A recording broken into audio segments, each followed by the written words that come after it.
Hey everybody, it's Nate with Sauce Ain't the Boss here again, and today is day number 145 of quitting alcohol. You know, I've always talked about how our culture and society has kind of accepted and in many cases encouraged the drug use of alcohol. The way we celebrate, socialize, to take the edge off of a situation, to relax, to unwind from a long day, to deal with stress from a hard day. There's a lot of reasons that they encourage us to drink alcohol for lots of different things. But I was thinking today, if we just found and discovered alcohol, let's just say, and we'd never heard about it or seen about it as a new drug, and it got presented to the FDA, Food and Drug Administration, and they researched it and found out all about it and the different health problems it causes and that type of thing. Would it be approved? How would it be controlled? Would it be as available as it is now? You know, it's just always been one of those things that's been around for as long as any of us can remember. So it's not like it's something that is just found out with all the new science and technology and government control and restrictions we have on things today. Now, don't get me wrong, I'm all about freedom, and if somebody wants to drink, I think they should be able to. That's, I think, our own individual choice, and we should have the freedom to be able to do that if we so choose. If they tested alcohol, it's a leading cause and a contributing factor for so many different health-related problems. One of the major ones is obviously liver disease. You drink long enough, you get fatty liver. Your liver can become inflamed with hepatitis, and if you go on with the fatty liver and inflammation and don't allow your liver to ever kind of cool down, so to speak, you can end up with scarring of the liver, which is called cirrhosis. And, once enough of your liver gets scarred, you can't live without a functioning liver. Either you get a liver transplant at that point or it's game over. And that's a very serious thing. That's a reality that when I was drinking, I thought about that one quite a bit, because that's one you do hear about quite frequently. But there's other things. I mean, liver has been linked to kidney disease. It's not good for your kidneys whatsoever, It's linked to diabetes. For me, this is a big one. It caused me to have high blood pressure. As soon as I quit drinking alcohol, within a couple of months, first month even, my blood pressure dropped dramatically. And ever since I quit alcohol, it's been in the normal range. In fact, way below normal. It's been really good. And high blood pressure causes all kinds of issues. It can lead to stroke, heart attack, that kind of thing.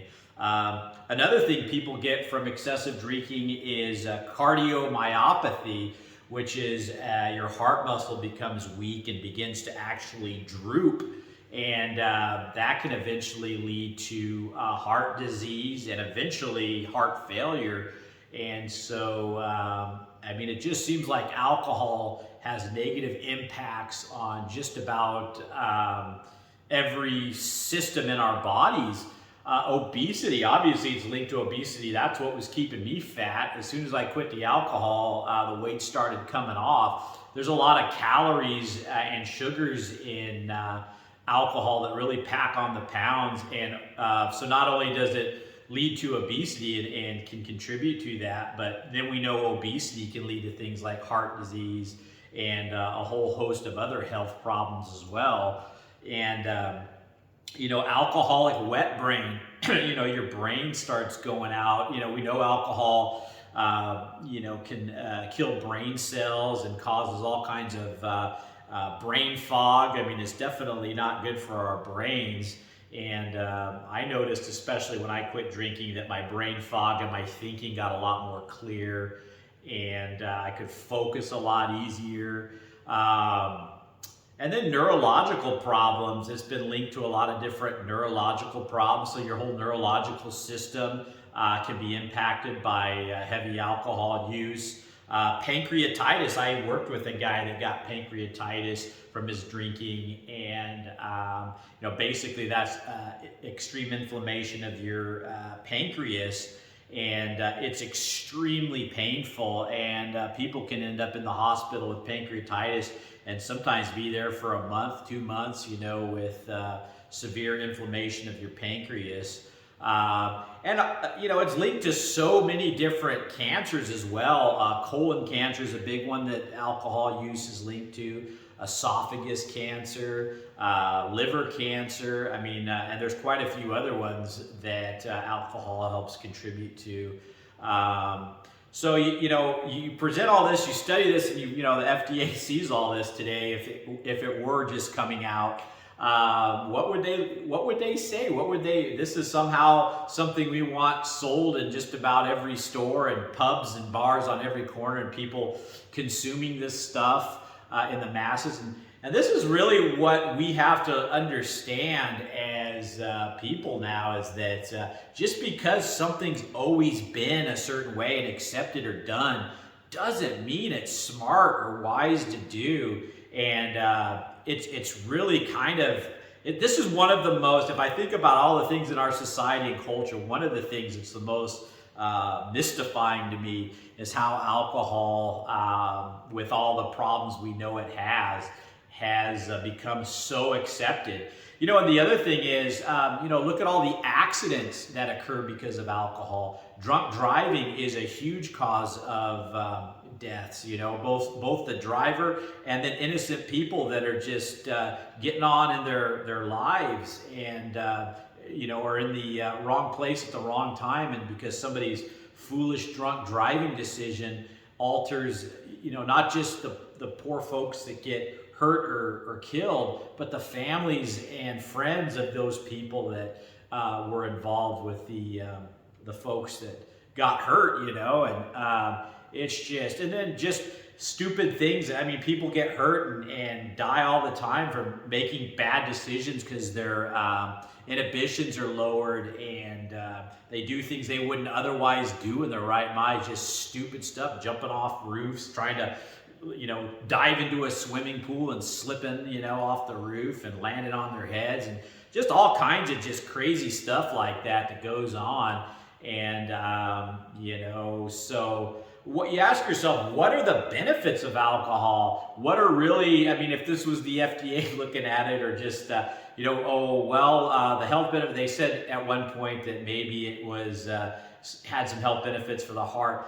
Okay, maybe some red wine every once in a while, maybe. And other studies have come out saying that alcohol in any amount is not healthful at all. It really doesn't have any health benefits. So if we want to try to kid ourselves and tell ourselves, alcohol somehow is doing me some good for my health and my body, I just don't think there's enough evidence to support any health benefits outweighing, even coming close to all the negative things that go on when we put alcohol into our bodies, And just the other thing too is what alcohol does to families. And I'm fortunate enough to have been able to monitor that in my life the best I could. But there's no doubt my relationships with my family would have been better had I never drank. But I wasn't one of those people that was ever violent when I drank, or I never drove drunk. At least I had my wits about me that way. But yeah, some people drink and they get angry. I've known people like that. They start hitting the bottle and they just turn into completely different people. Some people can go manic, and different, just things that can happen to you psychologically through alcohol too. So again, why are we drinking this stuff? Why are we, okay with taking this drug? I understand that we sometimes feel like it helps us deal with stress, and we want to feel that numbness or buzz that it creates. But that numbness and buzz that's going on is your body kind of rejecting the alcohol and being like, what is going on? I've been poisoned here.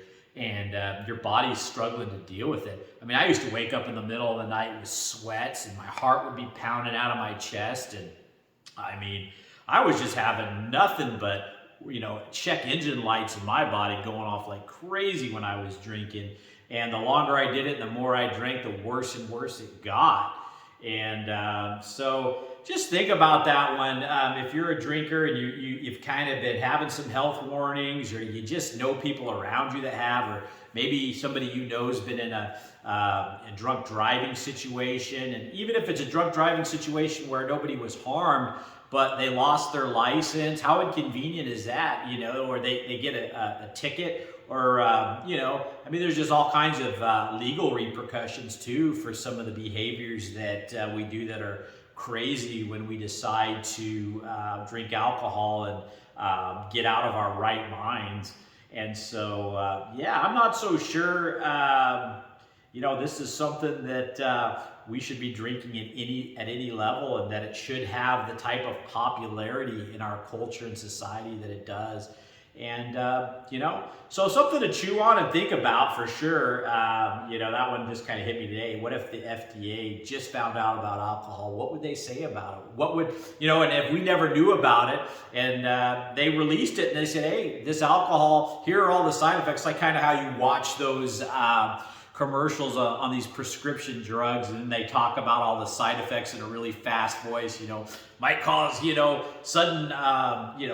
sudden death. I mean, I've heard them say like heart failure and stuff like that on some of these side effects on these drugs. If you rattle off liver disease, kidney disease, neurological problem, I mean, you would go, am I really going to take this stuff? It doesn't sound like something I want in my body. So that's it for today, guys. If you guys are getting anything out of these videos, please give them a like, subscribe to the channel if you can. And most importantly, remember, sauce ain't the boss. You are. You guys have a great day.